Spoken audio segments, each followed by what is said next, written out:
Hidden under this security cover is the most destructive force ever devised by man, an atomic bomb. The energy of 10,000 lightning bolts, enough to wipe out a city of 200,000, is packed within this harmless appearing case.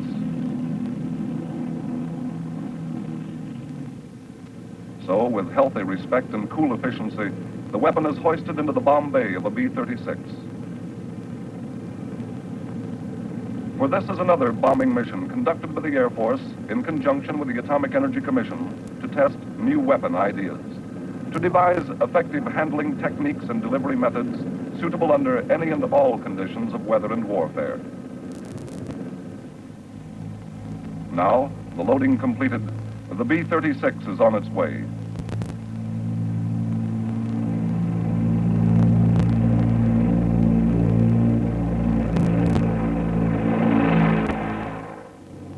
Over the Pacific, the plane climbs to cruising altitude. We will join it again on its bombing run during this test mission. Tests such as this are vital to the security and defense of our nation, for bombs are useless unless they can be delivered on targets. And therefore, air delivery of atomic bombs is one of the main responsibilities of the Air Force, particularly of the Strategic Air Command and the Tactical Air Command. Today, the Strategic Air Command, with its medium and heavy bombers, can carry atomic missiles to the heart of an enemy country anywhere in the world. For example, a B-29 can easily fly from Omaha to England non-stop, a distance of approximately 3,400 nautical miles. The B-29 medium bomber is one of the workhorses of the strategic bombing fleets. Developed from the Flying Fortress of World War II, and the B-29 was the backbone of the heavy bombardment fleet in the war against Japan, and also has seen yeoman service in Korea. It can carry a 60-inch atomic weapon and bomb targets at a speed of 300 knots from 30,000 feet. With in-flight refueling now available, far distant targets come within range of the B-29.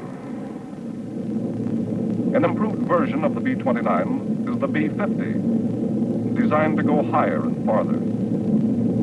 The tall vertical tail surface on the B-50 and the large oil coolers beneath the 3,500 horsepower engines permit easy identification of this plane. Since all B-50s are equipped for in-flight refueling, they also are potential intercontinental bombers. In fact, the B-50 Lucky Lady flew around the world non-stop in 4 days by means of this technique. And as for atomic bomb delivery, the B-50 can carry a 60-inch atomic weapon approximately 4,000 nautical miles at 300 knots and bomb effectively from 35,000 feet. During World War II, when the possible loss of bombing bases close to Europe was considered, plans were prepared for a giant of a plane weighing 180 tons.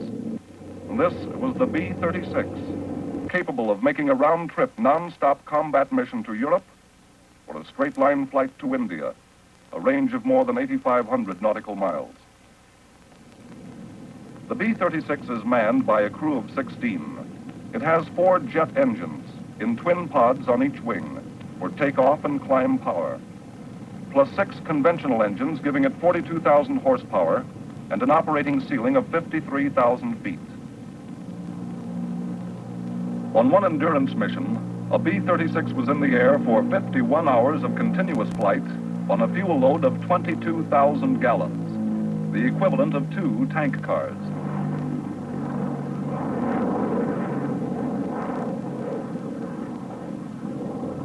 In this exhibition of carpet bombing, a tremendous load of 84,000 pounds of bombs pouring out of 4 bomb bays of a B-36 lays a highway of destruction on the earth below. Multiply this 4,000 times to get the idea of the wallop packed in only 2 60-inch atomic bombs, which can be delivered easily by a modified B-36. But the rapid advance of high-speed jet fighter planes necessitated the development of jet bombers, the first of which is the B-47, an all-jet plane with swept-back wings, powered by 6 jets with a single and a twin pod on each wing. And the B-47 replaces the B-29 and has a range of 3,400 nautical miles. For longer missions, in-flight refueling is required, and for this purpose, the KC-97 is used. And the B-47 can carry one 60-inch atomic bomb and is capable of a speed of 550 knots at 40,000 feet. A crew of only 3 men operate the B-47, and therefore each man serves in more than one capacity. As an example, the man in the nose has a triple threat function as bombardier, navigator, and radar man. On short takeoffs with a maximum load and a short runway, 18 JATO bottles are used for additional power.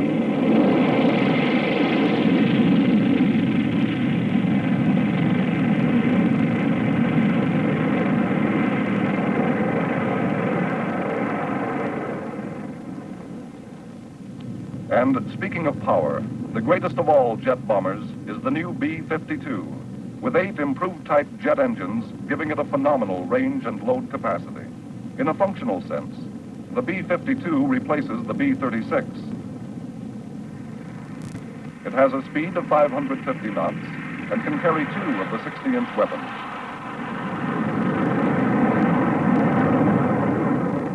Both the B-52 and the B-47 use the parachute braking method to slow down landing speed.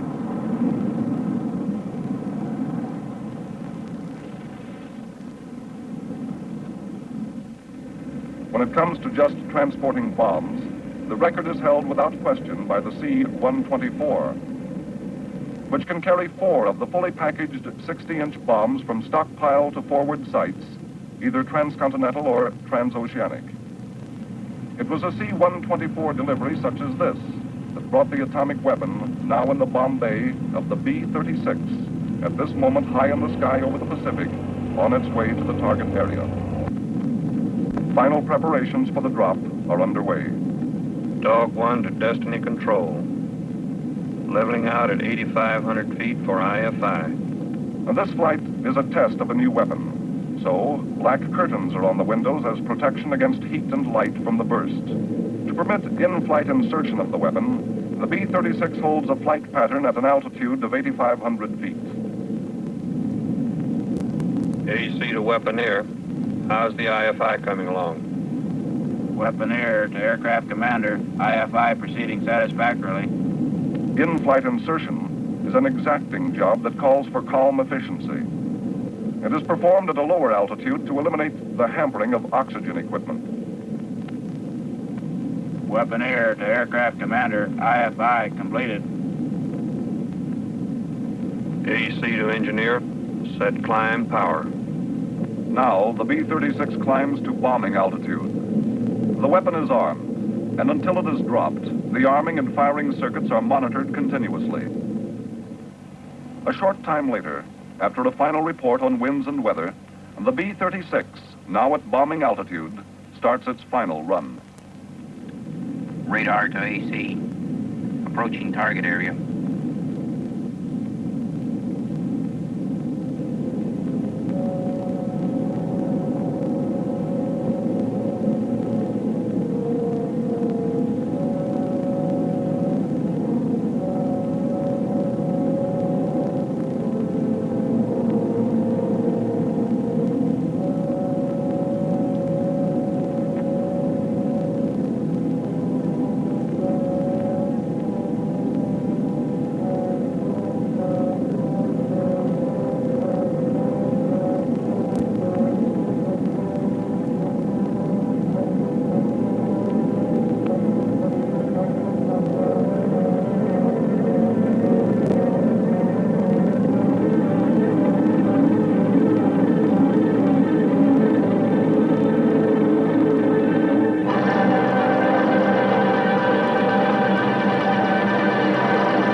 These huge atomic exclamation points in the sky punctuate the record written by the Air Force as it acquires experience for strikes on strategic enemy targets with the atomic bomb. And as smaller atomic weapons are developed, their tactical use becomes a reality. The Tactical Air Command with the use of atomic weapons is better able to fulfill its mission of gaining air superiority, interdicting enemy supplies and troops moving to the front, and providing close support to friendly troops. Among the aircraft in tactical use is the B-45, powered by 4 jet engines, 2 in a pod on each wing. It carries a crew of 3. Here, the B-45 is being loaded with a 30-inch Mark 7 weapon.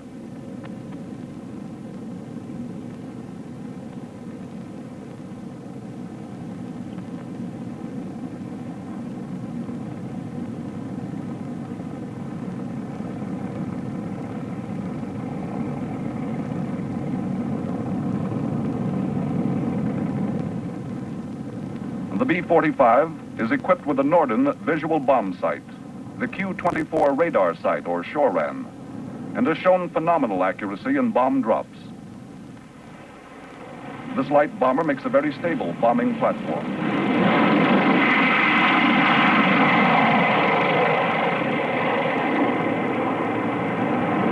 Another plane of the Tactical Striking Force is the B-57, assigned to the night intruder wings as a nighttime extension of the day fighter-bomber capability. A plane of this type made a round-trip crossing of the Atlantic Ocean, enabling its crew to have breakfast in England, lunch in Newfoundland, and tea again in England. Equipped with SHORAN, or guided by MSQ-1 radar, the B-57 can deliver a 30-inch atomic weapon to tactical targets at night and in bad weather. For a jet plane, it has a very fast takeoff and very low landing speed. It has over a 2,000 nautical mile range at 500 knots.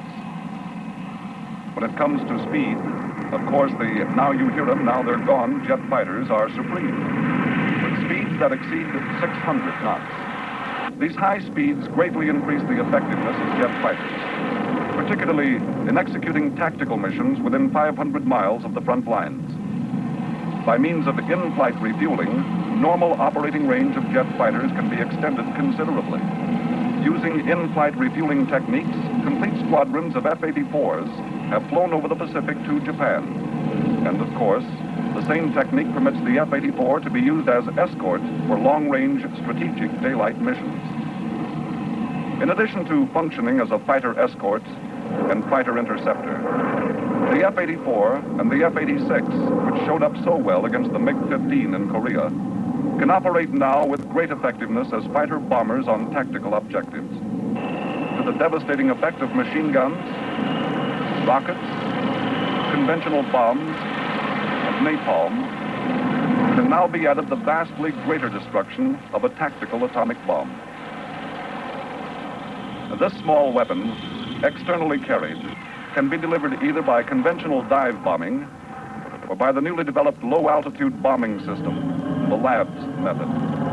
In this system, the aircraft comes in on deck at a predetermined speed over an initial point, which is a known distance from the target.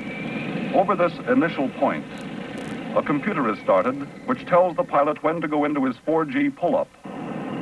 In this pull-up, when the aircraft reaches the predetermined angle with a horizontal, the bomb is automatically released.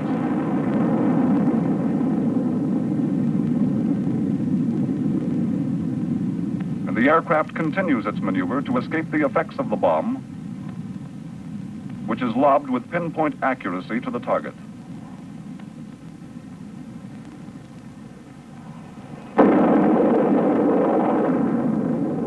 And so this atomic cloud is a symbol of Air Force capability. A capability to strike with a wide choice of aircraft, from long-range bombers to speedy jet fighters. A capability to deliver with a variety of methods, the entire family of atomic weapons, whenever and wherever necessary. A capability to guard with its atomic arm the welfare and security of our country.